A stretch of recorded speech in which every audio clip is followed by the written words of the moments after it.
Sir classical language similar है classical dance में and Hindi क्यों नहीं ऐड है उसमें।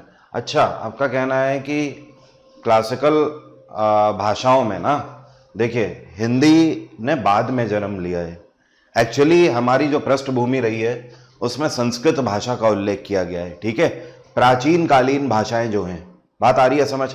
और दूसरी चीज ये कि देखो, क्लासिकल जहां पे नाम लग जाता है, फिर चाहे वो डांस हो और चाहे आपका लैंग्वेज हो, क्लासिकल का मतलब यह है कि उस पर्टिकुलर चीज को कहने की भाषा है, अगर तो कहने की, अगर डांस है तो उसे परफॉर्म करने की अपनी एक टैक्टिक होती है।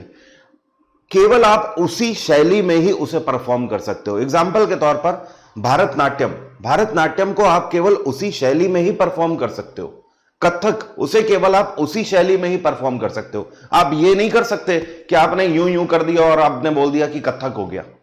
लेकिन दूसरी तरफ जो कि फोक डांस है, मान लो भांगड़ा है, तो कोई भांगड़ा ऐसे भी कर रहा है, कोई ऐसे भी कर रहा है, कोई ऐसे भी कर रहा है, आप कैसे भी कर दो, उसकी कोई ट्रिक नहीं है, कोई एक्सपीरियंस की जरूरत नहीं है, कोई उसके लिए मंच नहीं है। तो जो क्लासिकल भाषाएं हैं उसी तरीके से उन्हें कहने की एक शैली है। लेकिन हिंदी को कोई कहने की शैली नहीं है। बिहार वाला भी हिंदी बोल रहा है लेकिन उसकी हिंदी अलग है, यूपी वाला भी हिंदी बोल रहा है उसकी हिंदी अलग है, उत्तराखंड में भी हिंदी बोल रहा है उसकी हिंदी अलग है, एमपी में जाओगे लहजा बदल जाएगा। लेकिन तेलुगु हो गई, उसका लहजा नहीं बदलता है। क्लियर हो रही है बात? उसी तरीके से उड़ीसी हो गई, उसका लहजा नहीं बदलता है। आप कहीं पर भी उड़ीसी बोलने वालों को प्रॉपर आप सुनिएगा, उसका लहजा नहीं बदलता। लेकिन हिंदी में भी कई शैलियां आ जाती हैं, जैसे कि खड़ी बोली हो जाती है, वो भी हिंदी है, उसमें भी कोई गलत नहीं है। इधर हरियाणा साइड जाओ, अब आपको हिंदी मिलेगी लेकिन खड़ी बोली मिलेगी। आप लखनऊ की तरफ जाइए, उत्तर प्रदेश के और ईस्टर्न रीजन में जाइए, वहां पे आपको अवधी मिल जाएगी। बात आ रही है समझ? वो भी हिंदी ही है। तो हिंदी में इस तरीके के कई प्रकार हैं। लेकिन जहां पर क्लासिकल वर्ड आ जाता है, जहां पर शास्त्रीय की बात हो रही है, तो शास्त्रीय का मतलब ही यह है कि उसके लिए एक शास्त्रार्थ है। उस शास्त्रार्थ से हटकर आप उसे परफॉर्म नहीं कर सकते। क्लियर हो रही है बात? फोक डांस आप कैसे भी परफॉर्म कर लो उसी तरीके से, लेकिन जो क्लासिकल डांस है उनका एक तरीका है, सिर्फ उसे प्रोफेशनल लोग ही परफॉर्म कर सकते हैं। अगर आप उसे उस शैली से हटा दोगे तो वो क्लासिकल डांस नहीं रह जाएगा। यही कारण है कि भारत सरकार केवल क्लासिकल डांसेस के लिए ही लोगों को सम्मानित करती है, केवल क्लासिकल लैंग्वेजेस के लिए ही लोगों को सम्मानित करती है। ऐसे तो कोई भी कुछ भी लिख देगा, तो फिर सम्मान किस बात का? आई होप आप समझ गए होगे। बात आ रही है समझ? हाँ, इवन जो तमिल है वो संस्कृत से भी पुरानी भाषा है। मैं आपको इतिहास नहीं पढ़ाता हूं, अदरवाइज मैं जब इतिहास पढ़ाता हूं, जिन स्टूडेंट को मैंने पढ़ाया उन्हें पता है, मैं वहां पे जब इंडिया का इंट्रोडक्शन देता हूं तो बहुत बखूबी ये समझाता हूं कि आपको क्या लगता है कि भारत में जो नॉर्थ इंडिया वाले हैं वो अपने आप को आर्य बोलते हैं, तो क्या लगता है कि पहले इस देश के वही निवासी हैं? नहीं, उनसे भी पहले यहां पे जो लोग रहते थे वो द्रविड़ थे, जो दक्षिण भारत में रहते थे, वो मेन तरीके से मूल निवासी हैं भारत के। आर्य तो बाहर से आए थे। और उन्हें आर्य क्यों कह दिया गया? क्योंकि उनका कॉम्प्लेक्शन फेयर था, सफेद चमड़ी के थे, क्योंकि रशिया या आर्कटिक वाले रीजन से आए होंगे, वहां की कोई जनजाति रही होगी, तो इस वजह से उन्हें सुपीरियर बोल दिया गया, श्रेष्ठ बोल दिया गया। अदरवाइज अगर इंटेलिजेंस की बात करें तो सबसे ज्यादा तो बेस्ट ब्रेन आपको दक्षिण भारत में मिलेंगे आज भी। डॉक्टर के Siwan, APJ Abdul Kalam, doctor S Somnath, सत नडेला, सुंदर पिचाई, ऐसे कितने ढेरों एग्जाम्पल हैं। लेकिन उत्तर भारत में आपको ऐसे एग्जाम्पल बहुत कम मिलेंगे। केवल आईएएस बन जाने से बेस्ट ब्रेन नहीं है। आप देखोगे कंट्री के लिए, इकोनॉमी के लिए जो आपको मैक्सिमम आपको योगदान देने वाले जो मिलेंगे वो आप देखोगे द्रविड़ ही हैं। और द्रविड़ का मतलब ही होता है इंटेलिजेंट, बुद्धिमान। तो ये चीज वेल प्रूफ है। इतिहास में जो चीजें लिखी हुई हैं, जिन चीजों से कड़ी जुड़ी है, वो बदल नहीं सकती। यहां के लोगों ने, उत्तर भारत के लोगों ने बोल तो दिया अपने आप को श्रेष्ठ, लेकिन एक आदत नहीं जाती है। किसकी? शो ऑफ की आदत नहीं जाती है। यह आदत बुरा मानने वाली बात नहीं है, मैं भी उत्तर भारत से ही बिलोंग करता हूं, लेकिन शो ऑफ कहीं ना कहीं उत्तर भारतीयों में रहता है। आप एक बार साउथ इंडिया में जाके देखिए, आपको पता लगेगा वो लोग शो ऑफ करने वाले लोग नहीं हैं। वो लोग जो हैं सो हैं। वो आज भी अपनी संस्कृति से जुड़े हुए हैं। उत्तर भारत में तो आपको संस्कृति ही नहीं मिलेगी। हम लोग तो पश्चिमी सभ्यता की ओर बढ़ चुके हैं। हमें तो जीन्स चाहिए, वो भी जीन्स कितनी भी फटी से फटी हो, वो हमें अच्छी लगती है। लेकिन आज भी जाइए वहां पे धोती का ही कल्चर आपको मिलेगा। वहां पे महिलाओं में आप देखेंगे क्रेज, साड़ियों का आज भी महिलाओं में क्रेज है, जो कि हमारा परिधान है। और अगर आपको वेस्टर्न दिखेगा भी ना बेंगलोर जैसे शहरों में, तो भी बहुत तमीज से दिखेगा, दिल्ली की तरह नहीं आपको दिखेगा। क्लियर है? चलिए खैर आगे बढ़ते हैं। और आज के जो क्वेश्चन है वो अंग्रेजी में है, तो परेशान होने की जरूरत नहीं है। मैं उसका हिंदी में भी अनुवाद करूंगा, बस ध्यान से सुनिएगा फिर आंसर करिएगा। बिल्कुल भी टफ नहीं लगेंगे, बस आप मेरी बात को जरूर सुनिएगा। पहला क्वेश्चन है, आपसे यहां पर पूछ रहा है सेट ऑफ इंस्ट्रक्शन जो होते हैं ये क्या कहलाते हैं। सेट ऑफ इंस्ट्रक्शन क्या कहलाते हैं, आपसे यहां पर पूछ रहा है। इंस्ट्रक्शन का मतलब जानते हैं? जब आप कंप्यूटर की किसी भी भाषा में इस तरीके से कोई भी भाषा लिखते हो और स्टेटमेंट वाइज उन्हें लिखते चले जाते हो, तो इन्हीं को क्या बोलते हैं? इंस्ट्रक्शन बोलते हैं। और इंस्ट्रक्शन की फॉर्म में क्या लिखा जाता है, मतलब जब इन सारे इंस्ट्रक्शन को मिला देते हैं तो ये क्या कहलाता है? ये कहलाता है प्रोग्राम। क्या कहलाता है? प्रोग्राम। प्रोग्रामिंग लैंग्वेज आप लोग जानते हैं ना, जैसे कि सी प्रोग्रामिंग लैंग्वेज है, C++ भी है, जावा भी है, ये सारी प्रोग्रामिंग लैंग्वेज है। तो प्रोग्राम ही क्या कहलाता है? Set of instruction. अब ये किसी भी लैंग्वेज में हो सकता है। जावा में है तो आपको जावा में कोडिंग करनी होगी, C# में है तो C# में कोडिंग करनी होगी, रूबी में है तो रूबी में करनी होगी। ठीक है, नेक्स्ट क्वेश्चन, सिंपल सा था ये क्वेश्चन। A kind of software which is used to direct help of user. ये आपसे ये कह रहा है कि एक ऐसा सॉफ्टवेयर का प्रकार जो कि लोगों की मदद के लिए यूज किया जाता है, जो कि डायरेक्ट लोगों की मदद करता है। एक ऐसा प्रकार सॉफ्टवेयर का जो कि डायरेक्ट लोग अपनी हेल्प के लिए यूज करते हैं, इस सॉफ्टवेयर को क्या बोलते हैं? System software, firmware software, application, या फिर ये सभी? आंसर बताएगा कोई? प्रशांत का आंसर आ गया है और धितराज का भी आ गया है, प्रणय का भी है। मैक्सिमम लोग सही आंसर बोल रहे हैं। This is called application software. अब जिनको नहीं पता है इधर समझिए। बेसिकली दो तरीके के सॉफ्टवेयर होते हैं, एक होता है सिस्टम सॉफ्टवेयर और दूसरा होता है एप्लीकेशन सॉफ्टवेयर। ठीक है, सिस्टम सॉफ्टवेयर वो होते हैं जो कि सिस्टम की हेल्प के लिए यूज किए जाते हैं। मतलब सिस्टम की बात हो रही है, मतलब किसकी बात हो रही है? कंप्यूटर की बात हो रही है। अब इसमें कौन कौन से आ जाते हैं? इसमें आपके सारे ऑपरेटिंग सिस्टम आ जाते हैं। एग्जाम्पल के तौर पर आपके पास लैपटॉप है, उस लैपटॉप में आप कुछ भी काम कर पा रहे हो, तो वो किस वजह से कर पा रहे हो? उसके ऑपरेटिंग सिस्टम की वजह से, विंडोज की वजह से। अगर आपके पास मैकबुक होगा तो उसमें iOS चल रहा होगा। अगर विंडोज नहीं होगी तो क्या इसके ऊपर आपके सॉफ्टवेयर रन हो पाएंगे? जैसे कि MS ऑफिस रन हो पाएगा क्या? नहीं हो पाएगा। पहले आपको विंडो एज अ बेस ही रखना पड़ेगा, उसके बाद ही उसके ऊपर एप्लीकेशन सॉफ्टवेयर रन करते हैं। आप कोई ब्राउजर उसके ऊपर चला पाओगे? नहीं चला पाओगे। नेटफ्लिक्स देख पाओगे? नहीं देख पाओगे। Amazon प्राइम देख पाओगे? नहीं देख पाओगे। क्यों? क्योंकि बेस, ऑपरेटिंग सिस्टम, ये सिस्टम की हेल्प करते हैं, ये सॉफ्टवेयर सिस्टम को रन करने में। एप्लीकेशन सॉफ्टवेयर वो होते हैं जो कि यूजर की हेल्प करते हैं, जो कि यहां पर पूछा गया है। एप्लीकेशन सॉफ्टवेयर कौन कौन से हो गए? Amazon प्राइम हो गया, और क्या हो गया? एग्जाम इंजन हो गया, और क्या हो गया? Application software. ये जितने हैं, जितने आप डायरेक्टली यूज कर रहे हो, मान लेते हैं मिंत्रा हो गया, मिंत्रा हो गया, अभिनय मैथ्स हो गया। ये क्या है? ये सारे कौन से हैं? जी हां, एप्लीकेशन सॉफ्टवेयर है जो कि डायरेक्ट यूजर अपनी हेल्प के लिए यूज कर रहा है। आप डायरेक्ट आउटपुट इनसे ले रहे हो, ना कि इनसे ले रहे हो। Next, which of the following is the latest web browser of Microsoft? Microsoft company जिसकी स्थापना सन 1975 में करी गई थी, इसका हेडक्वार्टर है कैलिफोर्निया, इसके चेयरपर्सन है सत्य नडेला, और इनका लेटेस्ट वेब ब्राउजर कौन सा है? वैसे तो जब से ये कंपनी बनी है तब से इन्होंने आज तक केवल एक ही बार अपना ब्राउजर अपडेट किया है, या आप बोल सकते हो चेंज किया है, तो बस उसी के बारे में पूछ रहा है। Internet explorer, Google Chrome, Microsoft Mozilla, या फिर माइक्रोसॉफ्ट एज? एज वाले सही हैं। ये कौन है? मनन, इनका आंसर सही है एज। ठीक है, इससे पहले केवल एक ही ब्राउजर था माइक्रोसॉफ्ट का, दैट वाज इंटरनेट एक्सप्लोरर। तो अभी हाल फिलहाल में करीब 4-5 साल पहले ही इन्होंने इसको बदला हुआ है और एज में अपडेट कर दिया है।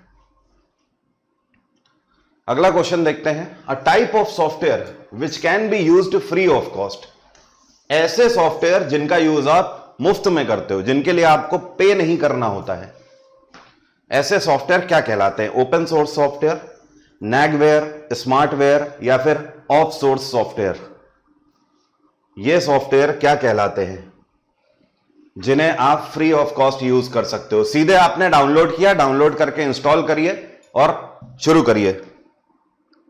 बहुत बढ़िया, इनको बोलते हैं ओपन सोर्स सॉफ्टवेयर। अब एग्जांपल, इसका बेस्ट एग्जांपल आपको बता देता हूं। व्हाट्सएप, क्या कुछ पे करते हो क्या इसके लिए? नहीं ना, सीधे यूज करते हो डाउनलोड करके, इंस्टॉल करके। और क्या हो सकता है? और क्या हो सकता है? बोलो भाई, और कोई बता सकता है एग्जांपल? एग्जांपल के तौर पर अभिनय मैथ्स जो एप्लीकेशन है, ये ओपन सोर्स है या पेड है? या एग्जाम इंजन की बात कर ले, ये ओपन सोर्स है या पेड है? बताइए, सोच के आंसर करना, सोच समझ के आंसर करना।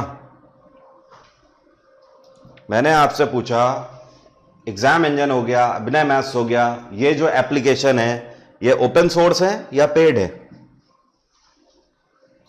प्रीति का आंसर बिल्कुल सही है, ओपन सोर्स है। बिल्कुल सही, बिल्कुल सही। कई लोगों के दिमाग में आ रहा होगा कि इसमें तो हमने पे किया है, इसमें तो हमने पे किया है कोर्स लेने के लिए। वो आपकी मर्जी है। कुछ पेड सर्विसेज हैं, वो अगर आपने पेड सर्विसेज ली है वो आपकी मर्जी है, लेकिन इसका मतलब ये नहीं कि आप सॉफ्टवेयर यूज ही नहीं कर सकते। सॉफ्टवेयर के अंदर बहुत सारी फ्री ऑफ कॉस्ट भी चीजें हैं, तो आप फ्री वाला कंटेंट तो यूज कर सकते हो ना एटलीस्ट, तो ओपन सोर्स ही है वो। एग्जाम्पल एक और, जैसे कि फेसबुक। फेसबुक में आपको क्या लगता है सब कुछ फ्री है? नहीं, सब कुछ फ्री नहीं है। फेसबुक में जब तक आप नॉर्मली उसे यूज कर रहे हो तब तक ठीक है, लेकिन अगर आपको अपनी पोस्ट को बूस्ट करना है तो उसके लिए आपको पे करना पड़ता है वहां पर एक्स्ट्रा, अगर आप फैसिलिटी ले रहे हो। तो इसका मतलब ये थोड़ी है कि फेसबुक ओपन सोर्स नहीं है, ओपन सोर्स ही है फेसबुक। क्लियर है? कुछ ऐसे सॉफ्टवेयर होते हैं जिन्हें आप इंस्टॉल ही नहीं कर सकते बिना पे किए। एग्जाम्पल, विंडोज, ये पूरे तरीके से पेड है। वो एक अलग बात है कि हमारे देश में पेड नहीं है, लोगों ने इसकी इतनी पायरेसी कर रखी है, बट एक्चुअली ये पेड है। हमारी कंट्री में क्या होता है, एक आदमी ने खरीद लिया, उसके बाद हजारों लोगों को 200-200 रुपए, 250-250 रुपए में इंस्टॉल करके दिए दे रहा है। एक्चुअली जो विंडोज है वो 7500 की इस टाइम पर आ रही है। Next, what is the extension of Android executable file? Android की जो एग्जीक्यूटेबल फाइल होती है, एग्जीक्यूटेबल फाइल का मतलब जो आपकी एप्लीकेशन फाइल होती है जिस पे क्लिक करके आप उसे इंस्टॉल करते हो, उसका एक्सटेंशन क्या है? .exe, .dll, .apk या फिर .asp? देखिए, .exe किसकी होती है? ये विंडोज की होती है। ठीक है, इसका मतलब होता है एग्जीक्यूटेबल। .dll का मतलब होता है डायनेमिक लिंक लाइब्रेरी। .apk जो है यही आपका सही आंसर है, और यही क्या है? एंड्रॉइड की एग्जीक्यूटेबल फाइल है। .asp का मतलब क्या होता है? Active server page, active server page. Next, what is the first version of Android? Android के आज तक बहुत सारे वर्जन आ चुके हैं, इसका पहला वर्जन बताइए क्या कहलाता था? इसका पहला वर्जन क्या कहलाता था? First version of Android 1.1, gingerbread, KitKat या फिर फ्रोयो? VGM का आंसर आ चुका है और इन्हीं का आंसर बिल्कुल सही है, 1.1। ठीक है, एंड्रॉइड की एक खास बात है, गूगल ने हमेशा फैसला लिया था कि वो एंड्रॉइड के जो वर्जन है वो स्वीट्स के नाम पर लॉन्च करेंगे, मतलब मिठाइयों के नाम पर लॉन्च करेंगे, और साथ में अल्फाबेटिक ऑर्डर में लॉन्च करेंगे। तो शुरुआत तो खैर इन्होंने अल्फा से करी थी, अल्फा, उसके बाद ये बीटा लेकर आए, ठीक है, अल्फा 1.1, फिर बीटा 1.2 लेकर आए, ठीक है, फिर इन्होंने सी से क्या लेकर आए, ए बी सी, कोई बता सकता है? सी से तीसरा वर्जन कौन सा था, कोई बता पाएगा? अल्फा, बीटा, तीसरा सी से क्या वर्जन लेके आए? नो आइडिया, किसी को नहीं पता है?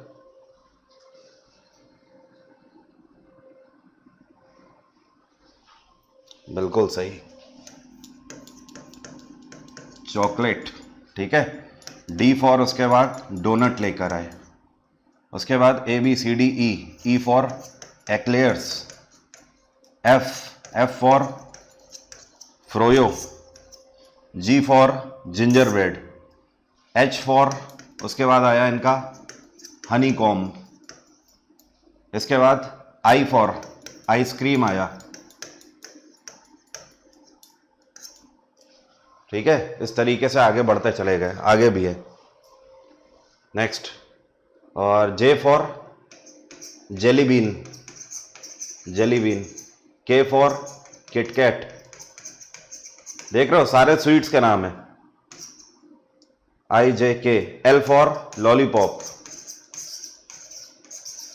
M for marshmallow, N for nougat, O for Oreo, पूरी मिठाई की दुकान लग गई है। Next, which one is an example of GUI? GUI जिसको हम लोग क्या बोलते हैं, इसको बोलते हैं graphical user interface, graphical user interface. तो बताइए इनमें से GUI का एग्जाम्पल कौन सा है? लिनक्स, यूनिक्स, एंड्रॉइड या डॉस? देखो ऑपरेटिंग सिस्टम बेसिकली दो तरीके के होते हैं, एक तो होता है GUI और दूसरा होता है CUI। CUI का मतलब होता है कमांड यूजर इंटरफेस, ठीक है। दोनों में अंतर क्या है? CUI एक ऐसा इंटरफेस होता है जिसमें ब्लैक स्क्रीन आपको दिखाई देगी, और इसमें अगर आपको कोई भी काम परफॉर्म करना है तो सिर्फ कमांड के बेसिस पर ही आप परफॉर्म कर पाओगे। अगर आपको कमांड नहीं आती है तो कोई भी टास्क परफॉर्म नहीं कर पाओगे। इसको प्रोफेशनल्स ही यूज कर सकते हैं, क्योंकि इसको चलाने के लिए आपको कमांड आनी चाहिए, ठीक है। लेकिन दूसरी तरफ होते हैं GUI, ग्राफिकल यूजर इंटरफेस, एक ऐसा इंटरफेस जिसमें हमें ग्राफिक्स की फॉर्म में आउटपुट दिखाई देता है, जैसे कि आपको पिक्चर के फॉर्म में दिखाई देगा, वीडियो के फॉर्म में दिखाई देगा, कलरफुल इंटरफेस होगा, ठीक है, और इसे कोई भी नॉन प्रोफेशनल ऑपरेट कर सकता है। तो इनमें से एंड्रॉइड है आपका GUI। एंड्रॉइड चलाने के लिए किसी को कोई क्लास ज्वाइन करने की जरूरत नहीं है, किसी को भी पकड़ा दो 2-4 दिन में वो अपने आप चलाने लगता है। कुछ लोग लिनक्स बोल रहे हैं, देखो नहीं भाई, लिनक्स आप कंट्रोल कर लोगे क्या? आपको लिनक्स आती है? यार मुझे तो आती है, आपको लिनक्स आती है? आई एम वेरी श्योर शायद ना आती हो, क्योंकि बहुत ही कम मिलते हैं जो कि गवर्नमेंट जॉब की प्रिपरेशन कर रहे हैं उन्हें लिनक्स आती होगी। मैं तो पहले प्रोफेशनल ही था इसका। तो लिनक्स क्या है? ये कोर आपका लैंग्वेज है एक, जो कि CUI पर चलती है। यूनिक्स का भी सेम ही है, ये भी CUI पर ही चलती है। और डॉस, डिस्क ऑपरेटिंग सिस्टम, ये भी कमांड्स पे ही काम करता है। लेकिन एंड्रॉइड के लिए कोई कमांड नहीं चाहिए। यहां पे आपको वाईफाई खोलना है तो एक बटन दिया हुआ है, दबाते हो वाईफाई कनेक्ट हो जाता है। आपको वॉल्यूम अप डाउन करना होता है, यूं कर देते हो जाता है। लेकिन यहां पर जब आप इनको चलाओगे ना तो आपको पता लगेगा वाईफाई ऑन करने के लिए भी अपनी कमांड है, वॉल्यूम कम ज्यादा करने के लिए भी अपनी कमांड है। पहली चीज तो वॉल्यूम सपोर्ट नहीं होता, बट एक्सटर्नल पर्पज से अगर आप यूज कर रहे हो तो भी कमांड ही चलानी पड़ेगी, ठीक है। तो ये क्या है? GUI है, बाकी तीन CUI है। Next, operating system is a type of which kind of software. आपको बताना है इनमें से ऑपरेटिंग सिस्टम कौन सी कैटेगरी का सॉफ्टवेयर है। एप्लीकेशन तो नहीं होगा, क्योंकि अभी हम लोग डिस्कस कर चुके हैं कि एप्लीकेशन वो होते हैं जो कि डायरेक्टली हमारी मदद के लिए हम यूज करते हैं। तो ऑपरेटिंग सिस्टम तो है नहीं, ये तो सिस्टम की मदद करता है। तो ये सिस्टम सॉफ्टवेयर है, ओपन सोर्स है या फिर ऑल ऑफ अबव है, ये हम लोग डिस्कस कर चुके थे। ये सिस्टम सॉफ्टवेयर है। हमारा कंप्यूटर सिस्टम तब तक ऑपरेट नहीं करेगा जब तक उसमें ऑपरेटिंग सिस्टम नहीं होगा। WhatsApp is an example of, अब तो आप आसानी से बता सकते हो व्हाट्सएप इनमें से किसका एग्जाम्पल है। करिए आंसर, आराम से पढ़िए और बताइए। अभी हम लोग डिस्कस कर चुके हैं इसे। एप्लीकेशन सॉफ्टवेयर का एग्जाम्पल है ये, सिस्टम सॉफ्टवेयर का है, ओपन सोर्स सॉफ्टवेयर का है, या फिर फर्स्ट एंड थर्ड बोथ। देखो गलती हो गई, जल्दी ना पढ़ने की, जल्दी करने की वजह से गलती हो गई, पूरा पढ़ा ही नहीं ऑप्शन। कुमार बिट्टू का आंसर सबसे पहले और सही आया है। दूसरे कौन है? प्रीति का भी आंसर सही है, चार्ली का, चैपलिन का भी आंसर सही है। ठीक है, व्हाट्सएप पहली चीज तो एप्लीकेशन सॉफ्टवेयर है, हम लोग अपनी मदद के लिए यूज करते हैं, हमें सीधे काम करना होता है इस पे। दूसरी चीज ओपन सोर्स भी तो है ना, फ्री ऑफ कॉस्ट भी तो यूज कर रहे हो ना। तो फर्स्ट एंड थर्ड, जल्दबाजी नहीं करनी है। विच of the following software is used in banking system. आपसे पूछ रहा है यहां पर बैंकों में कौन सा सॉफ्टवेयर यूज किया जाता है। पंजाब नेशनल बैंक हो गया, स्टेट बैंक ऑफ इंडिया हो गया, कैनरा बैंक हो गया, इन सभी बैंकों में कौन सा सॉफ्टवेयर यूज किया जा रहा है।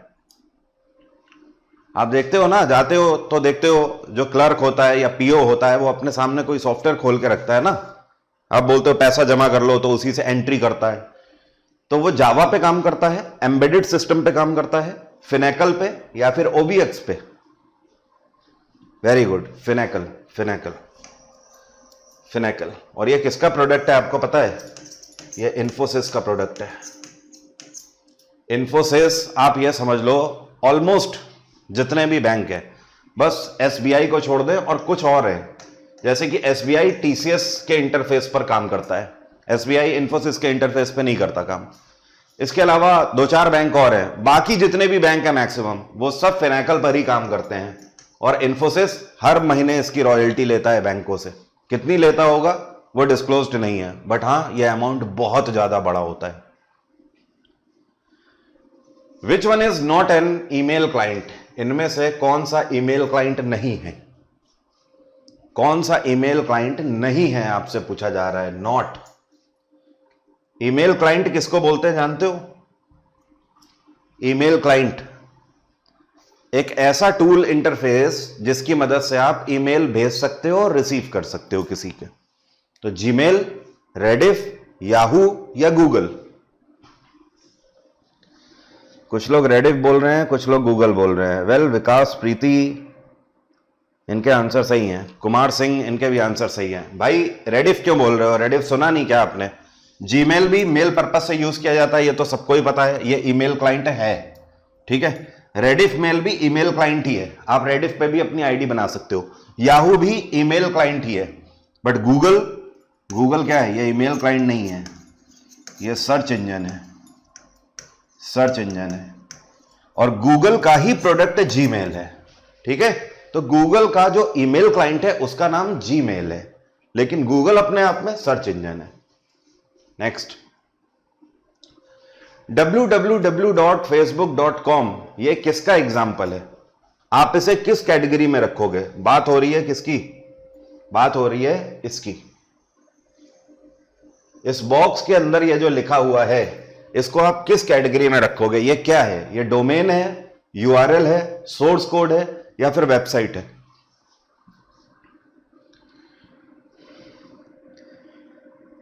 केवल विकास का ही आंसर सही है भाई।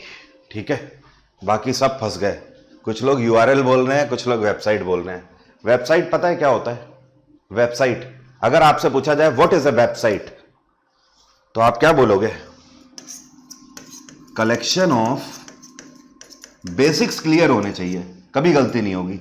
Collection of web pages is known as website. जब आप कई सारे वेब पेजेस को एक साथ मिला देते हो तो वो क्या बन जाती है? वेबसाइट बन जाती है। यहां पर जो आपको दिखाई दे रहा है www.facebook.com ये वेबसाइट नहीं है। वेबसाइट तब होगी जब अभी मैं ब्राउजर में फेसबुक खोल दूंगा, तब मैं आपसे पूछूं कि क्या दिखाई दे रहा है, तो आप बोलोगे वेबसाइट है। ये क्या है? ये है डोमेन। ये क्या है? डोमेन है। ठीक है, डोमेन किसको बोलते हैं? ये जो फेसबुक है। क्लियर हो रही है बात? यूआरएल क्या है? यूआरएल क्या है? Uniform resource locator.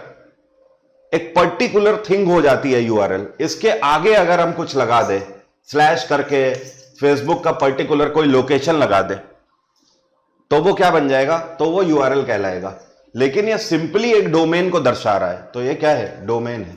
Source code पता है कैसे बोलते हैं?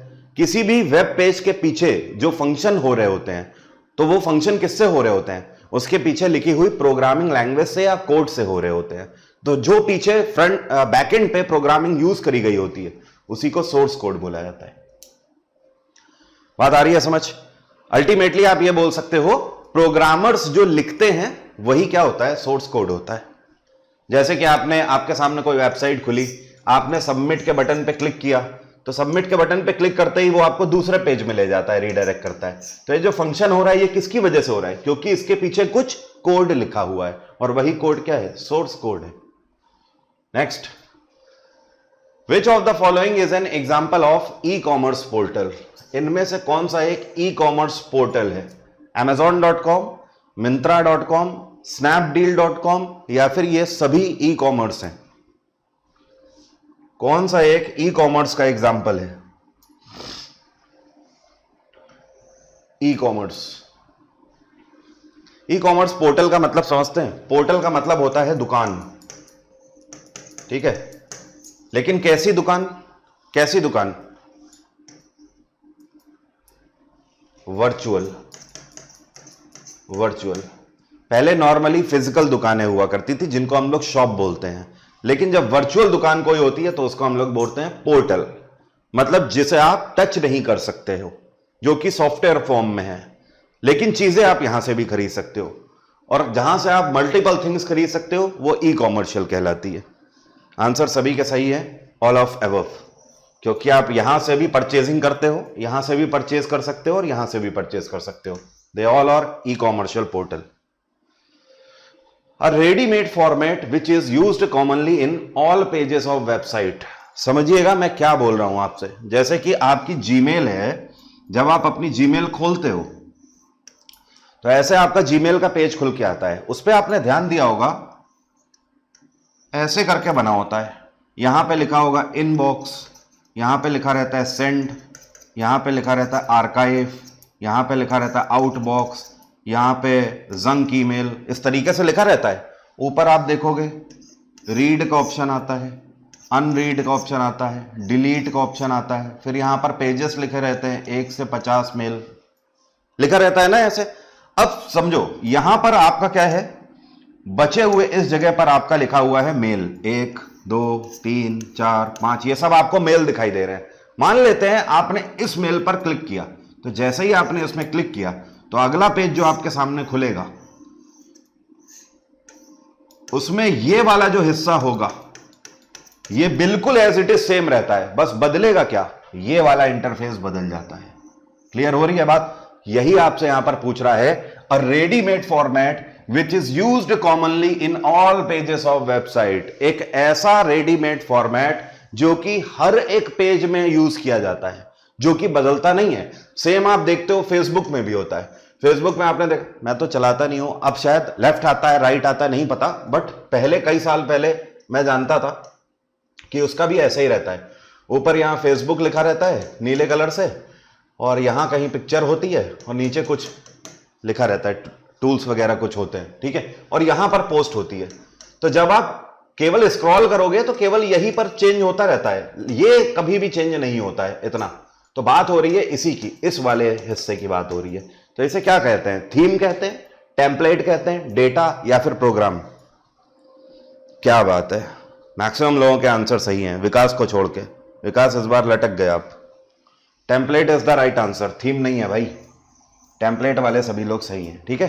टेम्पलेट यूज ही इसीलिए वेबसाइट में करी जाती है कि आप एक बार टेम्पलेट ले लीजिए, उसके बाद हमारा काम बच जाता है, लगातार वो पेस्ट होती रहती है हर एक पेज में। अगला क्वेश्चन देखिए क्या बोल रहा है।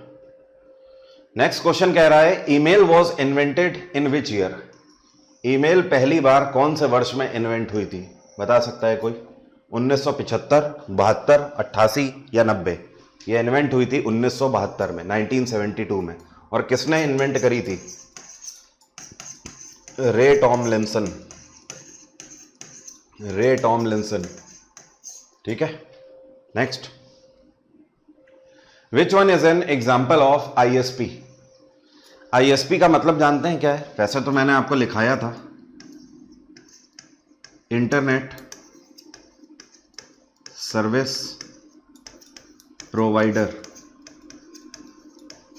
इंटरनेट सर्विस प्रोवाइडर, इनमें से कौन सा एक आईएसपी है, इंटरनेट सर्विस प्रोवाइडर है? बताइए। फेसबुक, ट्विटर, एयरटेल या फिर याहू? बहुत बढ़िया, समझ गए आप सभी लोग बात किसकी हो रही है। आईएसपी किसे बोलते हैं? आईएसपी किसे बोलते हैं? ऐसी एजेंसीज जो कि हमें इंटरनेट सर्विस प्रोवाइड करती हैं, उन्हें आईएसपी बोलते हैं। एग्जाम्पल के तौर पर वोडाफोन, ये भी क्या है? आईएसपी कहलाएगा। बीएसएनएल, ये क्या हो गया? आईएसपी कहलाएगा। जियो, ये भी आईएसपी है।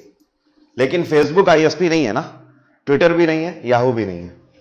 एसएससी में 30%, रेलवे में 35%, सीडीएस में 25% और बाकी सभी एग्जाम्स में 10 से 20%। ये वेटेज है स्टैटिक जीके का हर एक एग्जाम में। हम लोग आखिर पढ़ कहां से रहे हैं? या तो गूगल कर रहे हैं कोई रैंडम टॉपिक, या कोई एक किताब से पढ़ ले रहे हैं, या फिर किसी दूसरी जगह पर रैंडमली जाके अप्रोच कर रहे हैं। मतलब अंधेरे में तीर मार रहे हैं, उससे ज्यादा स्टैटिक जीके के बारे में कुछ नहीं कर पा रहे हैं। मैं अगर आपको बोलूं कि मैं गारंटी देता हूं कि अगर ये 2 जगह से आप पढ़ लो तो स्टैटिक जीके का कोई भी एग्जाम हो, कोई भी लेवल हो, हर एक जगह पर आप 100 और 100 स्कोर करके आओगे। तो आप कैसा सोचो? 3 सालों की मेरी पूरी मेहनत है इस किताब में। पहले मैंने एक किताब लॉन्च करी थी, ये टेबुलर फॉर्मेट में स्टैटिक जीके के 81 टॉपिक कवर करती है, और अब मैंने इसे लॉन्च किया है जो कि ऑब्जेक्टिव बेस्ड क्वेश्चन है, जो कि स्टैटिक जीके के सभी टॉपिक्स को कवर करती है। इस किताब को जब आप लेते हो तो इसमें सारे टॉपिक्स टेबुलर फॉर्मेट में कवर हैं, और उन्हीं टॉपिक से बनने वाले सभी क्वेश्चन इस किताब में कवर हैं सॉल्यूशन के साथ। इतना ही नहीं, जैसे कि आर्ट एंड कल्चर से कौन सा क्वेश्चन और कितने सालों में कितने क्वेश्चन पूछे गए हैं, कौन कौन से एग्जाम में पूछे गए हैं, ये सब कुछ कंपाइलेशन इस एक किताब में किया हुआ है। दोनों बुक्स के लिंक वीडियो के डिस्क्रिप्शन में है।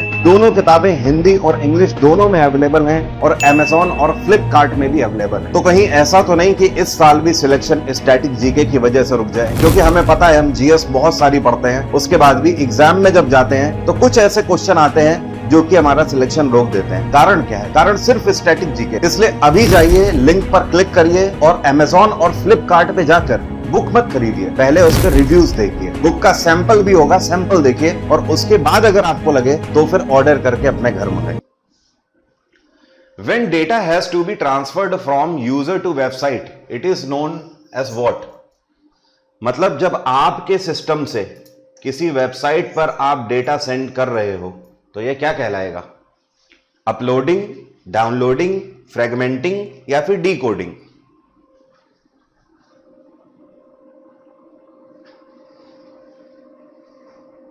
अपलोडिंग कहलाएगा ना। कुमार बिट्टू का कहना है डाउनलोडिंग। भाई कंफ्यूजन है क्या? देखो, जिसको भी कंफ्यूजन है समझिएगा, एसएससी का फॉर्म भरा होगा ना, जब आप फॉर्म भरते हो तो उसमें अपनी फोटो और साइन अपलोड करते हो ना, तो फोटो और साइन ये कहां से कहां पर जा रहे हैं? आपके कंप्यूटर से एसएससी के सर्वर पे जा रहे हैं, उनकी वेबसाइट से होते हुए। तो ये क्या हुआ? आपके सिस्टम से जब वेबसाइट पे जाएगा, दिस इज कॉल्ड अपलोडिंग। और अब आने वाला है एडमिट कार्ड, आ चुका है, ठीक है। जब आप एडमिट कार्ड डाउनलोड कर रहे हो, मतलब इस वेबसाइट से अपने सिस्टम पे डेटा ले रहे हो, दैट इज कॉल्ड डाउनलोडिंग, ठीक है। तो अगर आप वेबसाइट पे डेटा भेज रहे हो, अपलोडिंग, वेबसाइट से डेटा अपनी डिवाइस पे ले रहे हो, डाउनलोडिंग। यहां पर बात हो रही है अपलोडिंग की।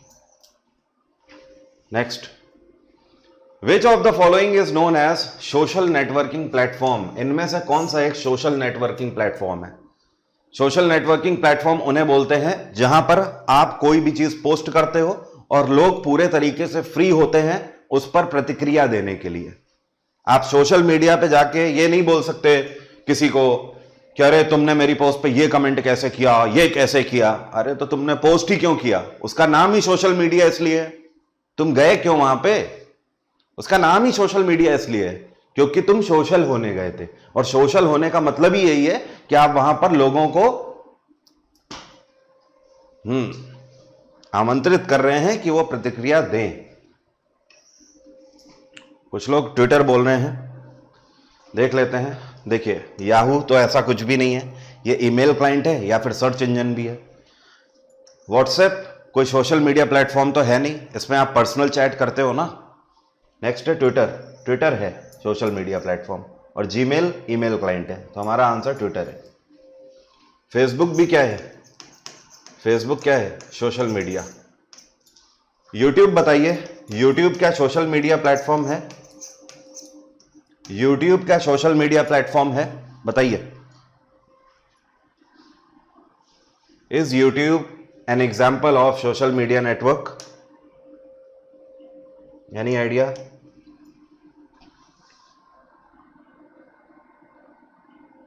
बिल्कुल सही, यस, यूट्यूब है सोशल मीडिया प्लेटफॉर्म। ठीक है, मैंने वही परिभाषा बताई ना, एक ऐसा प्लेटफॉर्म जहां पर आप अपनी पोस्ट डालते हो और लोग स्वतंत्र होते हैं उस पर प्रतिक्रिया देने के लिए। यूट्यूब भी सेम है, आप अपना कंटेंट डालते हो, लोग फ्री होते हैं आपके कंटेंट पे कमेंट करने के लिए, प्रतिक्रिया देने के लिए, लाइक और डिसलाइक करने के लिए। नेक्स्ट है, which one is highly protected web browser? Highly protected web browser कौन सा है? तो देखिए, हाईली प्रोटेक्टेड जो वेब ब्राउजर है आज तक का, ये माना जा रहा है किसे? Mozilla Firefox, internet explorer, opera या फिर Google Chrome. That is Google Chrome. ठीक है, हाँ। नेक्स्ट, बैंकिंग सिस्टम इनमें से किस पर बेस्ड होता है? इंटरनेट, इंट्रानेट, एक्सट्रानेट या फिर none of above? Banking system इनमें से किस पर बेस्ड होता है?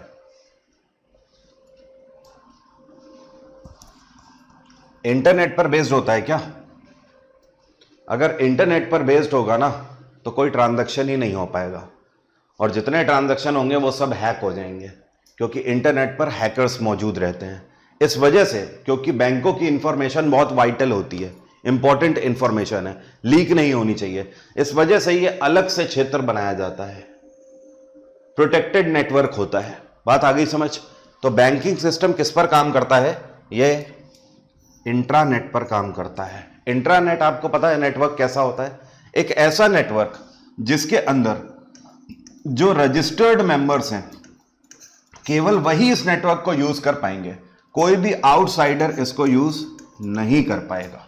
Example, state bank of India. अब मान लेते हैं कि ये एसबीआई की नोएडा वाली ब्रांच है, ये गुड़गांव वाली ब्रांच है, ये गाजियाबाद वाली ब्रांच है, ये दिल्ली वाली ब्रांच है। अब मुझे एक बात बताइए, दिल्ली की ब्रांच में जो क्लर्क होगा एसबीआई की तरफ से या एसबीआई का स्टाफ होगा, वो नोएडा ब्रांच के किसी कस्टमर का अकाउंट देख सकता है कि नहीं देख सकता है? बिल्कुल देख सकता है। दिल्ली ब्रांच का कोई भी मेंबर गाजियाबाद वाले ब्रांच के किसी कस्टमर का अकाउंट डिटेल देख सकता है? बिल्कुल देख सकता है, क्योंकि ये सारे अंदर ही इस नेटवर्क के रजिस्टर्ड मेंबर हैं। लेकिन अगर मैं आपसे बोलूं ये है बैंक ऑफ बड़ौदा, अब बैंक ऑफ बड़ौदा की नोएडा वाली ब्रांच है, तो नोएडा वाली ब्रांच का बैंक ऑफ बड़ौदा का कोई मेंबर क्या एसबीआई की नोएडा वाली ब्रांच के कस्टमर का अकाउंट देख सकता है? नहीं। इस केस में ये क्या हो गए? इस नेटवर्क के लिए ये आउटसाइडर हो गए। क्या हो गए? आउटसाइडर। और इंट्रानेट के अंदर आउटसाइडर अलाउड नहीं होते हैं। बात आ गई समझ? क्लियर है? बट हां, एक टाइम होता है, हर एक सर्टेन टाइम में इंट्रानेट को भी डिस्क्लोज होकर इंटरनेट के ऊपर आना होता है, लेकिन ये ऑल द टाइम नहीं रहता है। और ये बैंकों की एल्गोरिदम्स बदलती रहती हैं ये टाइम, क्योंकि किसी को अगर ये टाइम पता लग जाएगा, एग्जैक्ट टाइम, क्या इस बार ट्रांजैक्शन का टाइम क्या होगा, तो हैकर्स तो वैसे ही घात लगा के बैठे रहते हैं, जैसे ही इंटरनेट पे आएंगे उन ट्रांजैक्शन को वैसे ही हैक कर लेंगे। तभी आपने देखा होगा होता क्या है कि मान लो सुबह 10 बजे बैंक खुली, तो आपने पैसा जमा किया तो वो कुछ समय लेता है। समय इसलिए लेता है कि हर 30 से 40 मिनट में ये जो इनका सर्वर होता है ये ओवर देयर इंटरनेट जाता है और तभी जाकर आपके अकाउंट में वो ट्रांजैक्शन रिफ्लेक्ट होता है। बात आ रही है समझ? तो जैसे मान लो कि 10 बजे से जो पैसा जमा हुआ 10:30 तक, 10:30 तक, इस बीच के जितने भी ट्रांजैक्शन है वो सब अभी इंट्रानेट के अंदर ही है। बात आ रही है समझ? अब एग्जाम्पल के तौर पर आपने पैसा जमा किया इस ब्रांच में जाके और बैंक ऑफ बड़ौदा की किसी ब्रांच में पैसा जाना है वो, तो वो कब जा पाएगा? जब वो ओवर देयर इंटरनेट आएगा तभी तो जा पाएगा ना। तो ये क्या करता है, ट्रांजैक्शन का बंच कलेक्ट कर लेता है और हर 30 से 40 मिनट में करीब करीब एल्गोरिदम्स चलती हैं, इंटरनेट पे जाके उन्हें सेटल करके वापस क्लोज कर लेती हैं इस नेटवर्क को। बात आई समझ? Next, which of the following device is an input device? इनमें से कौन सी एक इनपुट डिवाइस है? बाकी 3 आउटपुट डिवाइस होंगी या और कुछ होंगी? इनमें से कौन सी एक इनपुट डिवाइस है आपसे पूछा गया है? प्रोजेक्टर, स्कैनर, मॉनिटर या फिर डीवीडी? विकास का कहना है डीवीडी। पगला हो क्या एकदम? प्रणय का भी कहना है डीवीडी, बल्कि संदीप का आंसर सही है। और भी लोग जो कि स्कैनर बोल रहे हैं उनका आंसर सही है। Scanner is an input device. वो सोच रहा है डीवीडी अंदर चली जाती तो वो इनपुट है। डीवीडी ना इनपुट है ना आउटपुट है। प्रोजेक्टर क्या है? ये आपको क्या कर रहा है? ये आपको इल्यूजन दिखा रहा है ना, प्रोजेक्ट कर रहा है ना चीजों को, मतलब आउटपुट दे रहा है ना, तो ये आउटपुट डिवाइस हुई ना। मॉनिटर क्या है? ये भी आपको आउटपुट रिप्रेजेंट कर रहा है ना स्क्रीन पे, तो ये भी क्या हुआ? आउटपुट डिवाइस है। और डीवीडी क्या है? ये स्टोरेज डिवाइस है बेटा, स्टोरेज डिवाइस। ना इनपुट है ना आउटपुट है, स्टोरेज डिवाइस है। इसमें डेटा स्टोर होता है। और डीवीडी में कितना डेटा स्टोरेज होता है? तो इसकी स्टोरेज होती है 4.6 GB, माफी चाहता हूं 4.7 GB स्टोरेज होती है। नेक्स्ट, ये कौन सी डिवाइस है जो कि बैंकों में चेक्स को रीड करने के लिए यूज करी जाती है? बैंकों में चेक्स को रीड करने के लिए कौन सी डिवाइस यूज करी जाती है? बार कोड रीडर बोलते हैं इसे, OMR बोलते हैं, MICR बोलते हैं या फिर QR कोड रीडर बोलते हैं? VGM का सबसे पहले और सटीक आंसर, इसको बोलते हैं MICR। MICR का फुल फॉर्म लिखाया हुआ है मैंने, magnetic ink character recognition.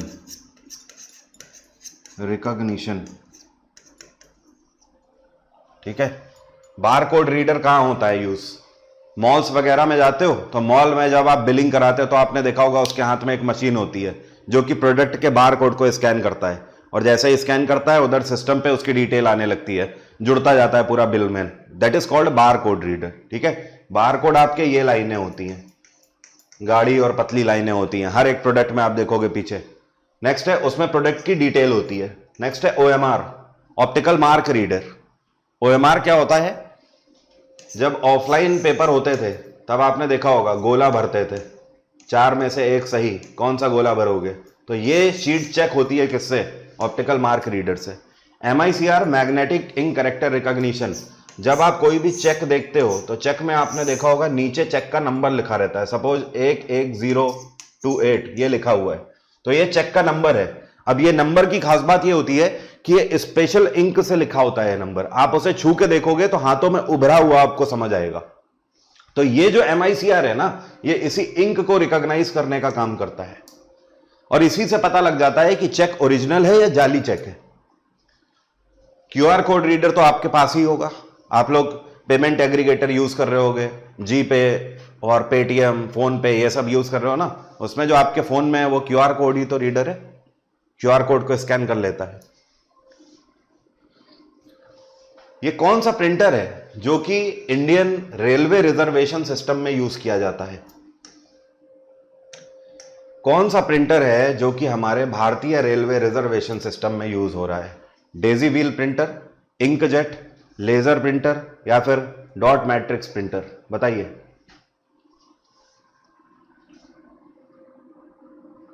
Meenakshi का कहना है डेजी व्हील, लेकिन अफसोस के साथ कहना पड़ता है आपका जवाब सही नहीं है। 3 लाख रुपए हार चुकी हैं आप। ये कौन है भाई? प्रीति का आंसर सही है और संदीप का भी सही है, चेतना का भी सही आंसर है। डॉट मैट्रिक्स वाले सभी लोग सही हैं। डॉट मैट्रिक्स, ठीक है। अगर आप रेलवे रिजर्वेशन काउंटर में गए हैं, वैसे लड़के तो जितने हैं सब जरूर गए होंगे, लड़कियां हो सकता है ना गई हों कई बार। तो जो डॉट मैट्रिक्स प्रिंटर होता है, आपने देखा होगा रेलवे का जो टिकट निकलता है, ओके, वो बड़ी शिद्दतों से निकलता है, बड़ी मिन्नतों से निकलता है। होता इतना बड़ा टिकट है, लेकिन कैसे निकलेगा? लाइन दर लाइन प्रिंट होता है, king king king king king king king king करके निकलता रहता है धीमे धीमे।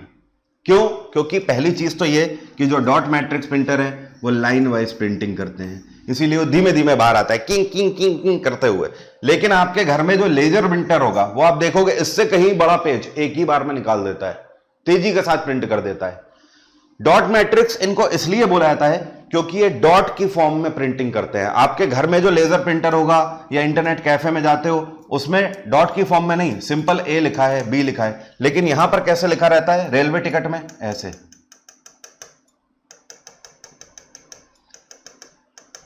ऐसे लिखा रहता है ए, डॉट की फॉर्म में। 5 लिखा होगा तो ऐसे लिखा होगा, ऐसे लिखा रहता है ना, तो ये डॉट्स की फॉर्म में ही प्रिंट करता है। अब ऐसा है क्यों?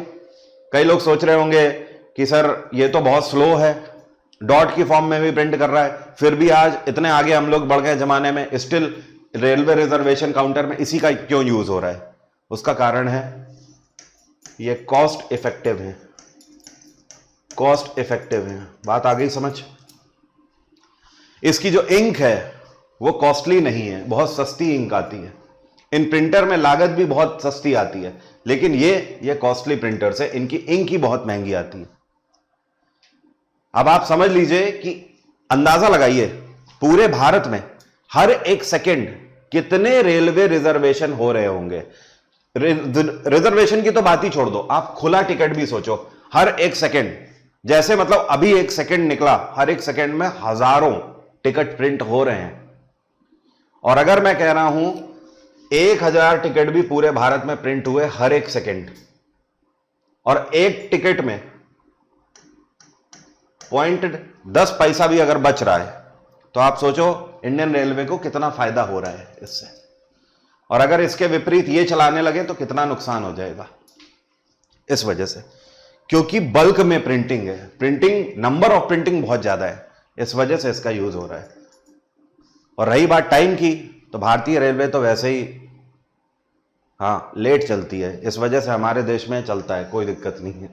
आप बाहर जाओगे, आप लंदन वगैरह जाओगे, पेरिस जाओगे, किसी और दूसरे देश में जाओगे, वहां पे आप देखोगे इन प्रिंटर्स का यूज नहीं हो रहा है, क्योंकि उनके यहां पर ट्रेन का मतलब है अगर 10:02 पे ट्रेन जानी है तो 2 से तीसरा मिनट नहीं होगा, और 10:01 पे भी नहीं जाएगी। 10:02 का मतलब 2 मिनट पे ही जाएगी। हमारे देश में ऐसा नहीं है, इस वजह से कॉस्ट इफेक्टिव प्रिंटर यूज हो रहे हैं। नेक्स्ट, शेयरिट, पेटीएम और व्हाट्सएप, ये सब जो हैं application, they are based on which kind of data sharing system? ये किस तरीके के डेटा शेयरिंग सिस्टम पर बेस्ड है? ये देखिए WT की बात कर रहे हैं, चार्ली का चैपलिन। बेटा जिस दिन फंसोगे ना, मत करना, थोड़े पैसे बचाने के लिए भले ही खुला टिकट ले लो, खुला टिकट लेके भले ही रिक्वेस्ट कर लो, WT मत चलना। मैं एक ही बार चला था जब मैं स्टूडेंट था WT, बहुत बाल बाल बचा था। उस दिन से मैंने कान पकड़ लिए थे कि करियर खराब हो जाए उससे बेहतर है कि थोड़े पैसे खर्च करके खुला टिकट ही ले लो। ऐसे छात्र जीवन में ऐसा होता रहता है, अपने ही आप अकल आती है धीमे धीमे। QR कोड शेयरिंग, बट कुछ लोग तो D बोल रहे हैं, बोथ 1 and 2। चलिए देखते हैं। शेयरिट, पेटीएम, व्हाट्सएप, ये सब एप्लीकेशन किस तरीके का डेटा शेयरिंग यूज करते हैं। व्हाट्सएप में अगर आपको डेटा शेयर करना है तो QR कोड की मदद से करोगे, बार कोड की मदद से, रिस्पॉन्ड कोड की मदद से। तो आपने देखा है व्हाट्सएप में QR कोड का ऑप्शन आता है, नहीं देखा है तो सेटिंग में जाइएगा, वहां पे आपको दिख जाएगा QR कोड का ऑप्शन आता है स्कैन का। व्हाट्सएप, पेटीएम, इसमें भी QR कोड ही आप यूज कर रहे हो, बार कोड तो यूज नहीं कर रहे हो ना। पेटीएम में कभी ऐसा होता है कि आप बार कोड से उसको रीड कर लो, नहीं कर सकते, केवल QR कोड ही कर सकते हो। और शेयर इट, ये भी आप QR कोड ही कर सकते हो। QR code is the right answer. 1 and 2 क्यों बोल रहे थे भाई? 1 and 2 क्यों बोल रहे थे? बिल्कुल सही चार्ली, बार कोड कहां से आ गया भाई? 1 and 2 नहीं है। Next, what is the storage capacity of DVD? अभी हम लोगों ने बात करी थी, इसको क्या बोलते हैं? Digital versatile disc. Digital versatile disc 4.7 GB इसका स्टोरेज होता है। Which one is the right sequence in terms of storage capacity? मतलब छोटे से बड़े की तरफ आपको बताना है किसका सबसे कम स्टोरेज है, फिर उससे ज्यादा उसका स्टोरेज है, फिर उससे ज्यादा, फिर उससे ज्यादा। तो स्टोरेज किसका कम से ज्यादा की तरफ क्रम आपको बताना है। आराम से पढ़ लो फिर बता दो। यहां पर 4 वर्ड यूज किए गए हैं, CD, DVD, HVD, BRD। प्रीति का आंसर आ चुका है, 4th वन बोल रही है, CD, DVD, BRD, HVD। और कोई है प्रीति के अलावा जो इन्हें करेक्ट कर सके? इमैनुअल मैक्रोन भी है, क्या बात है, फ्रांस के राष्ट्रपति भी आज क्लास में हैं हमारे। इस बार 26 जनवरी को ये आए थे रिपब्लिक डे की परेड में। मैंने सोचा नहीं था कि ये क्लास अटेंड करने भी आएंगे कंप्यूटर की। कुछ लोग 3 बोल रहे हैं, कुछ लोग 4 बोल रहे हैं, देख लेते हैं भाई। CD स्टोरेज कितना होता है, कोई बता सकता है? CD का स्टोरेज 750 MB होता है, ठीक है। DVD का स्टोरेज 4.7 GB होता है। इसके बाद BRD का स्टोरेज 50 से लेकर 100 GB तक अवेलेबल होती है मार्केट में। HVD जिसको बोलते हैं होलोग्राफिक वर्सटाइल डिस्क, इनका स्टोरेज 6 TB टेराबाइट तक होता है। तो आप देख लो सीक्वेंस क्या होना चाहिए, CD, DVD, BRD, HVD। Answer क्या हो गया हमारा? प्रीति का आंसर सही था, CD, DVD, BRD, HVD। 4th जो लोग बोल रहे थे उन्हीं का आंसर सही है। क्लियर है? कोई समस्या तो नहीं किसी को? बिल्कुल सही। Next, which one is most frequently used printer? सबसे ज्यादा, मतलब सबसे ज्यादा तादाद में कौन से प्रिंटर यूज किए जाते हैं? मोस्ट फ्रीक्वेंटली, मैक्सिमम जगहों में आप इन प्रिंटर्स को देखोगे, इजीली अवेलेबल रहते हैं एंड इजी टू ऑपरेट भी होते हैं, और प्रिंटिंग क्वालिटी भी इनकी अच्छी होती है। डॉट मैट्रिक्स नहीं, ये इजी टू ऑपरेट नहीं है और अब आमतौर पर यूज भी नहीं हो रहा है। इंकजेट भी नहीं होते हैं, प्लॉटर भी नहीं होते हैं। Laser printer is the right answer. हमारे घरों में, ऑफिसेज में, हर जगह पर आप लेजर प्रिंटर ही देखोगे। खास बात यह है कि देखो कॉस्टली तो होते हैं, इसमें कॉस्ट आती है, ठीक है, लेकिन इजी टू ऑपरेट है। साथ में खास बात एक और है इसकी, ये पोर्टेबल है, हाथ से उठा के आप कहीं पर भी ले जा सकते हो, आराम से कॉम्पैक्ट होते हैं साइज में, और इनकी स्पीड भी अच्छी होती है। इस वजह से इसी का यूज आमतौर पर किया जाता है। इंकजेट प्रिंटर्स का यूज प्लास्टिक में किया जाता है, प्लास्टिक में प्रिंटिंग करने के लिए। बिस्किट का पैकेट है, उसके ऊपर पार्ले जी के बिस्किट के ऊपर एक बउआ बना रहता है ना, वो किससे प्रिंटेड है? वो इंकजेट से ही प्रिंटेड है। आपके पास ATM कार्ड होगा, उसमें आपके बैंक का सिंबल बना होगा, बैंक का नाम लिखा होगा, कोई कलर छपे होंगे, वो सब भी इंकजेट से ही प्रिंटेड है। प्लॉटर कहां पर यूज किए जाते हैं? ये कॉमर्शियल पर्पज से यूज किए जाते हैं। आप अपने क्षेत्र में आसपास देखेंगे तो विधायक जी खड़े होंगे ऐसे करके। दीपावली और ईद की बहुत बहुत शुभकामनाएं आप सभी को। तो वो जो फ्लैक्स है ना बड़ा सा, वो जो बैनर है, पोस्टर है, वो प्लॉटर से ही प्रिंटेड है। कहीं पर विराट कोहली, अनुष्का शर्मा दिख गए, मान्यवर का ऐड दिख गया, वो किससे प्रिंटेड है? प्लॉटर से ही प्रिंटेड है। मूवी देखने जा रहे हो, मूवी का जो बड़ा पोस्टर लगा रहता है 70 mm का, वो भी प्लॉटर से ही प्रिंटेड है, ठीक है। Next, which one is most costly and high quality printer? सबसे ज्यादा हाई क्वालिटी प्रिंटर कौन से होते हैं? This is plotter. Commercial purpose से इनका यूज किया जाता है। प्लॉटर सबसे ज्यादा हाई क्वालिटी भी होते हैं और इसी वजह से इनकी कॉस्ट भी बहुत होती है, ठीक है। हाँ, next, which one is an example of impact printer? इसमें से इम्पैक्ट प्रिंटर का एग्जाम्पल कौन सा है? दो तरीके के मेन प्रिंटर होते हैं, कौन कौन से होते हैं? एक तो होते हैं इम्पैक्ट प्रिंटर और दूसरे होते हैं नॉन इम्पैक्ट प्रिंटर। ठीक है, इम्पैक्ट प्रिंटर जो कि पुराने प्रिंटर की कैटेगरी होती थी, खास बात इनकी क्या होती है, ये नॉइजी होते हैं, शोर बहुत होता है इनमें जब ये प्रिंटिंग करते हैं। दूसरी चीज, कॉस्ट इफेक्टिव होते हैं, ये अच्छी बात होती है, सस्ते होते हैं, लेकिन स्लो भी होते हैं, ये स्लो प्रिंटिंग करते हैं। नॉन इम्पैक्ट जो होते हैं ये स्मूथ एंड साइलेंट होते हैं, साथ में यहाँ पर ये कॉस्टली हो जाते हैं, महंगे होते हैं ये। और तीसरी चीज़, स्पीड होती है इनमें, ये स्लो नहीं होते हैं। ठीक है, नॉन इम्पैक्ट में कौन कौन से आ जाते हैं? लेज़र आपका नॉन इम्पैक्ट है, प्लॉटर भी आपका नॉन इम्पैक्ट है, इंकजेट प्रिंटर भी आपका नॉन इम्पैक्ट है। लेकिन अगर बात करी जाए इम्पैक्ट की, तो इसमें कौन कौन से आ जाते हैं? इसमें आपका डेजी व्हील प्रिंटर आ जाते हैं, और इंकजेट नहीं, डॉट मैट्रिक्स। ठीक है, तो आप खुद ही देख लो, आपसे पूछा है इम्पैक्ट प्रिंटर, तो इम्पैक्ट इसमें डॉट मैट्रिक्स है। सॉर्टेड है, डन है। Next, which one is an example of optical storage device? कौन सा ऑप्टिकल स्टोरेज डिवाइस का एग्जाम्पल है? HDD मतलब hard disk drive, CD compact disc, pen drive, या फिर मैग्नेटिक टेप? मैग्नेटिक टेप पता है किसको बोलते हैं? अरे पुराने जमाने में कैसेट आते थे ना, मुझे नहीं पता आप लोगों ने देखे हैं कि नहीं देखे हैं, ऐसे नीचे रील होती थी इसमें, और ऐसे दो चक्के लगे रहते थे, और इसी में रील लिपटी होती थी, तो ये इधर से घूमते हुए इसकी तरफ जाती थी, फिर इधर से प्ले करोगे तो उधर आ जाती थी। तो ये आपके होते थे मैग्नेटिक टेप, जिनको कैसेट भी बोलते हो।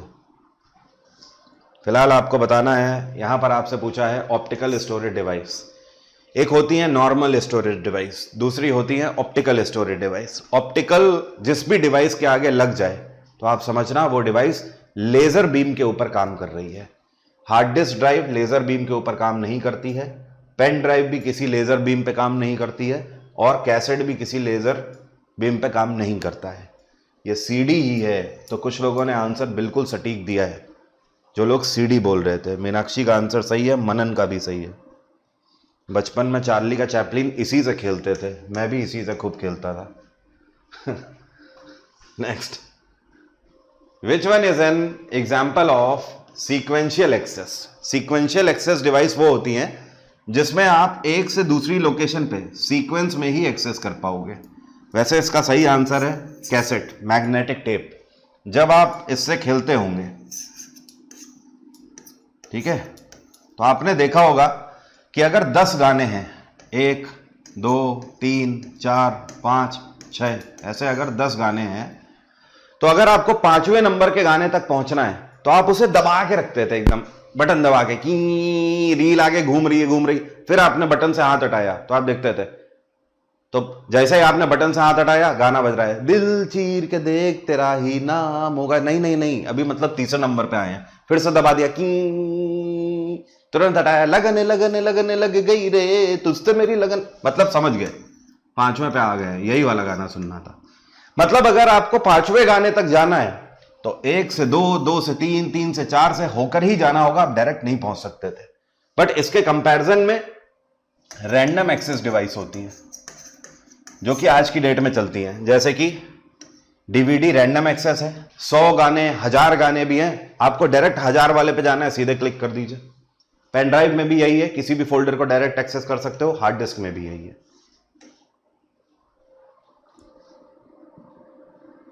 क्लियर है? ठीक है। हाँ, मजा तो बहुत आता था, मौज बहुत आती थी उसमें। क्या बोलते हैं उसे, क्या बोलते थे, वॉकमैन बोलते थे। हाँ, तो वॉकमैन के अंदर लगा के ए साइड, उसमें भी होता था ए साइड और बी साइड। हाँ, तो बी साइड में कुछ गाने होते थे, ए साइड में कुछ गाने होते थे। विच one is a portable computer? Portable computer, portable का मतलब यह है कि एक से दूसरी जगह आसानी से आप ले जा सकते हो। जैसे सुपर कंप्यूटर को नहीं ले जा सकते भाई, बहुत बड़ा होता है। मेन फ्रेम को भी नहीं ले जा सकते, एक कमरे के बराबर होता है ये। माइक्रो कंप्यूटर या फिर नोटबुक पीसी, माइक्रो को भी नहीं ले जा सकते हो आप। This is notebook PC portable, ठीक है। हाँ, next, mouse is which kind of device? Mouse input device है, इसमें इतना क्या सोचना, क्योंकि कंप्यूटर को इंस्ट्रक्शन देने के लिए माउस का यूज करते हैं ना। जैसे आप क्लिक करते हो तो आप एक तरीके से प्रोसेसर को इंस्ट्रक्शन दे रहे हो ना, तो ये इनपुट डिवाइस है। ओहो ओहो ओहो, ये क्वेश्चन अभी गलत हो सकता था। इनपुट डिवाइस या ऑप्टिकल इनपुट डिवाइस? इनपुट या ऑप्टिकल इनपुट डिवाइस? तो अगर ऑप्टिकल इनपुट लिखा है तो हम ऑप्टिकल इनपुट के साथ ही जाएंगे, क्योंकि पहले जो माउस आते थे, शायद कुछ लोगों ने आप में से देखा हो, उसे एक्सपीरियंस किया हो, जब मैं पढ़ता था तो उस टाइम पे थे, पहले जो माउस आते थे उनमें नीचे ट्रैक बॉल लगी होती थी, एक छोटी सी गेंद होती थी। वो नॉर्मल माउस होते थे, तो जब आप माउस को ऑपरेट करते थे ये गेंद ऐसे घूमती थी सरफेस पे, ऐसे माउस आप कर रहे हो ये गेंद घूमेगी। लेकिन आज की डेट में जो माउस आते हैं उसमें ट्रैक बॉल नहीं होती है, उसमें नीचे लेजर बीम लगी होती है। तो आज वाले जो माउस आ रहे हैं अब ये ऑप्टिकल इनपुट डिवाइसेस हैं। क्लियर हुई ना बात? वही मैंने कहा ना कि जहां पर भी ऑप्टिकल वर्ड आ जाए मतलब ये डिवाइस लेजर बीम से ऑपरेट हो रही होगी। अगला question, which type of monitor is most cost effective? Costly नहीं, कॉस्ट इफेक्टिव मतलब सबसे सस्ते पड़ते हैं। सीआरटी मॉनिटर, एलसीडी आए, फिर एलईडी आए, आज की डेट में टीएफटी आए हैं। कॉस्ट इफेक्टिव कौन से हैं? कॉस्ट इफेक्टिव एलईडी हैं, light emitting diode, light emitting diode. Light emitting diode की खास बात यह है, ये मार्केट में आए ही इस कॉन्सेप्ट पे थे कि ये लेजर बीम पे काम करते हैं, और इसी वजह से जो इसमें बिजली का बिल आता है ये बहुत कम आता है, क्योंकि ये इलेक्ट्रिसिटी कंजम्पशन के मामले में सबसे कम कंज्यूम करते हैं।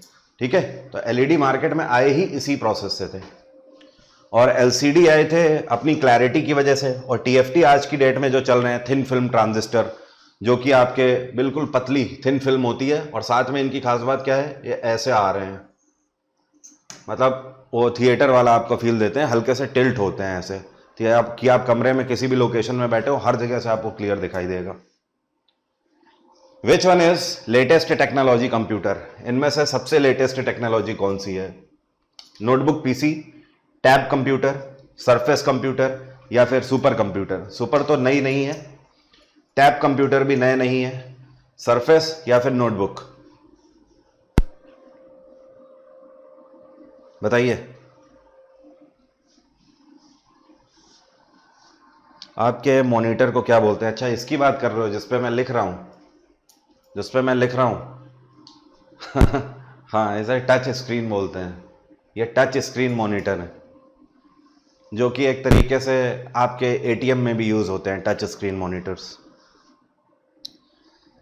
कुणाल सिंह का आंसर सही है, कुणाल सिंह का आंसर सही है, सरफेस कंप्यूटर। सरफेस कंप्यूटर कई लोगों को पता ही नहीं होगा, बट मैं याद दिलाता हूं, आपको याद आ जाएगा। क्रिश मूवी देखी है ना? क्रिश मूवी में आपने देखा होगा, माँ मेरी शक्तियों का गलत इस्तेमाल हुआ है, यहाँ मैं आ रहा हूं इसको डिस्ट्रॉय करके। वो जो आप देखते हो ना, वो जो आपको हवा में दिखाई दे रहा होता है, illusion, that is called surface computer.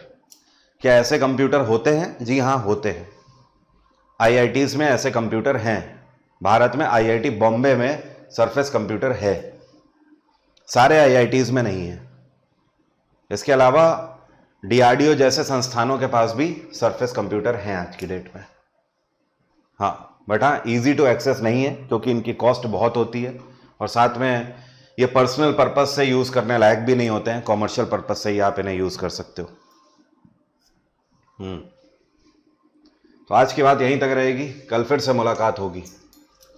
Thank you so much, have a nice day, take care, bye bye. आपका दिन मंगलमय हो। जय हिंद, जय भारत। आई होप आपने बहुत कुछ सीखा होगा और बहुत सारी चीजें आपको कंप्यूटर में क्लियर हो गई होंगी। एसएससी में 30%, रेलवे में 35%, सीडीएस में 25% और बाकी सभी एग्जाम्स में 10 से 20%। ये वेटेज है स्टैटिक जीके का हर एक एग्जाम में। हम लोग आखिर पढ़ कहां से रहे हैं? या तो गूगल कर रहे हैं कोई रैंडम टॉपिक, या कोई एक किताब से पढ़ ले रहे हैं, या फिर किसी दूसरी जगह पर रैंडमली जाके अप्रोच कर रहे हैं। मतलब अंधेरे में तीर मार रहे हैं, उससे ज्यादा स्टैटिक जीके के बारे में कुछ नहीं कर पा रहे हैं। मैं अगर आपको बोलूं कि मैं गारंटी देता हूं कि अगर ये 2 जगह से आप पढ़ लो तो स्टैटिक जीके का कोई भी एग्जाम हो, कोई भी लेवल हो, हर एक जगह पर आप 100 और 100 स्कोर करके आओगे। तो आप कैसा सोचो? 3 सालों की मेरी पूरी मेहनत है इस किताब में। पहले मैंने एक किताब लॉन्च करी थी, ये टेबुलर फॉर्मेट में स्टैटिक जीके के 81 टॉपिक कवर करती है, और अब मैंने इसे लॉन्च किया है जो कि ऑब्जेक्टिव बेस्ड क्वेश्चन है, जो कि स्टैटिक जीके के सभी टॉपिक्स को कवर करती है। इस किताब को जब आप लेते हो तो इसमें सारे टॉपिक्स टेबुलर फॉर्मेट में कवर हैं, और उन्हीं टॉपिक से बनने वाले सभी क्वेश्चन इस किताब में कवर हैं सॉल्यूशन के साथ। इतना ही नहीं, जैसे कि आर्ट एंड कल्चर से कौन सा क्वेश्चन और कितने सालों में कितने क्वेश्चन पूछे गए हैं, कौन कौन से एग्जाम में पूछे गए हैं, ये सब कुछ कंपाइलेशन इस एक किताब में किया हुआ है। दोनों बुक्स के लिंक वीडियो के डिस्क्रिप्शन में है।